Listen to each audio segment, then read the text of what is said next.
تو پہلا سوال یہ ہے کہ کن پانیوں سے وضو کرنا جائز ہے؟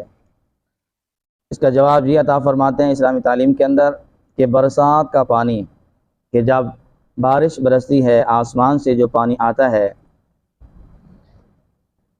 تو وہ پانی اگر اس کو اکٹھا کر لیا جائے، جمع کر لیا جائے، تو وہ پانی اس قابل ہے کہ اس کے ساتھ جو ہے وہ وضو کیا جا سکے۔ اسی طرح ندی، نالے، چشمے، سمندر، دریا اور کنویں کا پانی، پگھلی ہوئی برف، آپ نے برف لی، برف کا بلاک لیا، اب وہ پڑا رہا یہاں تک کہ وہ ساری برف جو ہے وہ پگھل گئی اور پگھل کر لیا وہ پانی بن گئی۔ تو جب وہ پانی بن گئی، اسی طرح جو آسمان سے اولے آتے ہیں وہ بھی پانی بن گئے، تالاب یا بڑے حوض کا پانی، تو ان سب پانیوں سے وضو کرنا جائز ہے۔ آگے فرماتے ہیں کہ کن پانیوں سے وضو کرنا جائز نہیں؟ جواب یہ ہے اس کے متعلق کہ پھل اور درخت کا نچوڑا ہوا پانی، پھل ہے یا درخت ہے، اس میں سے جو ہے وہ پانی نکالا گیا، نچوڑا گیا، اب وہ ہے تو پانی، لیکن وہ پانی ایسا پانی ہے کہ جس کے ساتھ ہم وضو نہیں کر سکتے۔ اسی طرح فرمایا کہ یا تو وہ پانی کہ جس میں کوئی پاک چیز مل گئی اور اس کا نام بدل گیا، پہلے وہ پانی تھا، اس کے اندر کوئی ایسی چیز ملائی گئی، جو چیز ملائی گئی وہ پاک تھی، اور اس چیز کے ملنے کے بعد اس کا نام ہی تبدیل ہو گیا، جیسا کہ آپ نے جو ہے وہ پانی کے اندر جام شیری ملا دیا تو اب اس کا نام تبدیل ہو گیا، اب وہ شربت بن گیا۔ اسی طرح پانی تھا، اس کے اندر آپ نے مسالے وغیرہ ڈال کر اس کو جو ہے وہ شوربہ بنا دیا تو اس کا نام بھی جو ہے وہ تبدیل ہو گیا۔ تو ایسا پانی کہ جس کے اندر اگرچہ پاک چیز مل گئی ہو لیکن اس چیز کے ملنے کے ساتھ اس کا نام ہی تبدیل ہو جائے، جیسا کہ شربت اور شوربہ، تو اس پانی کے ساتھ بھی وضو نہیں کیا جا سکتا۔ یا پھر بڑے حوض یا تالاب کا ایسا پانی کہ جس کا رنگ یا بو یا مزہ کسی ناپاک چیز کے مل جانے سے بدل گیا ہو،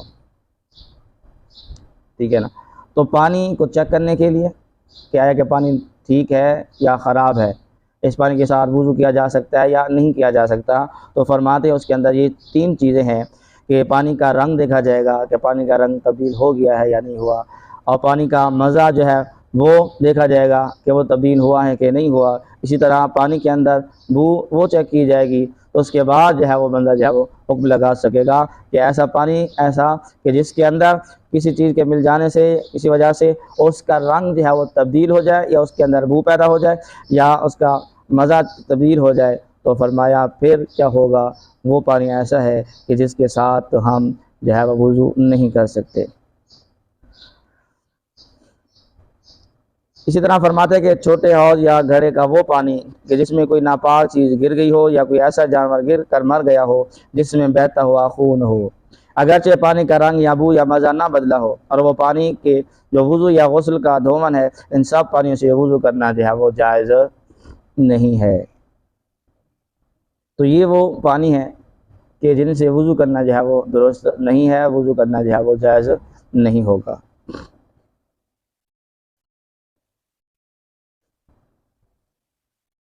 آگے سوال ہے جی، دودھ سے وضو کرنا جائز ہے یا نہیں ہے؟ کیونکہ دودھ بھی تو ایسی چیز ہے کہ جس طرح کے پانی ہوتا ہے، تو اس کے متعلق جواب یہ ہے کہ دودھ سے وضو کرنا جائز نہیں ہے۔ ہاں اگر اس میں اتنا پانی مل گیا کہ اس کا دودھ کا نام ہی جو ہے وہ تبدیل ہو گیا، کہ اب وہ پانی پانی ہو گیا، تو اب اس سے وضو کرنا جائز ہوگا، کیونکہ اب وہ دودھ نہیں رہا، وہ پانی ہو گیا ہے، اور پانی پاک ہے تو اس کے ساتھ آپ وضو کر سکتے ہیں، کوئی مسئلہ نہیں ہے۔ لیکن جب تک اس کا نام دودھ ہے اس وقت تک اس سے جو ہے وہ وضو نہیں کر سکتے۔ جب اس کے اندر اتنا پانی ملا دیا گیا، پانی تو ملاتے ہیں لوگ لیکن اب اس قدر پانی نہیں ملاتے کہ وہ سارا پانی کا پانی ہو جائے، پانی کے حکم میں آ جائے، اب اس کا نام جو ہے وہ دودھ ہی رہتا ہے۔ لیکن جب اس قدر پانی ملا دیا جائے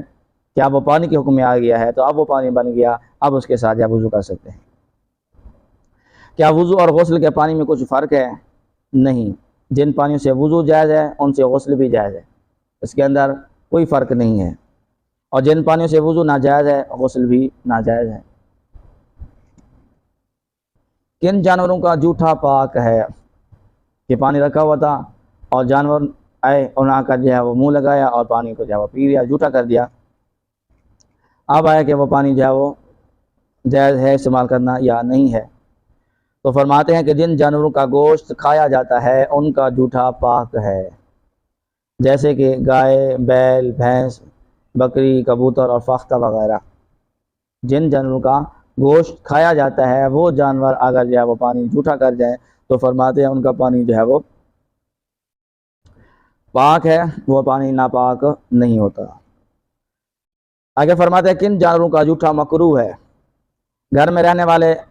جانور جیسے کہ بلی، چوہا، سانپ، چھپکلی اور اڑنے والے شکاری جانور جیسے کہ شکرا، باز، چیل، کوا وغیرہ، اور وہ مرغی جو چھوٹی پھرتی ہو اور نجاست پر منہ ڈالتی ہو، یا وہ گائے جس کی عادت غلیظ کھانے کی ہو، تو ان سب کا جھوٹا جو ہے وہ مکروہ ہے کہ اگر یہ پانی کو منہ لگا کر چلے جائیں تو اب یہ پانی کیا ہے؟ یہ مکروہ ہو چکا ہے۔ اب آگے فرماتے ہیں کن جانوروں کا جھوٹا جو ہے وہ ناپاک ہے؟ پیچھے آیا کہ کن جانوروں کا پانی جو ہے وہ جھوٹا پاک رہتا ہے، پھر سوال آیا کہ کن جانوروں کا جھوٹا جو ہے وہ مکروہ ہے۔ اب کن جانوروں کا جھوٹا جو ہے وہ ناپاک ہے کہ پانی بھی ناپاک ہو جاتا ہے؟ تو فرماتے ہیں سور،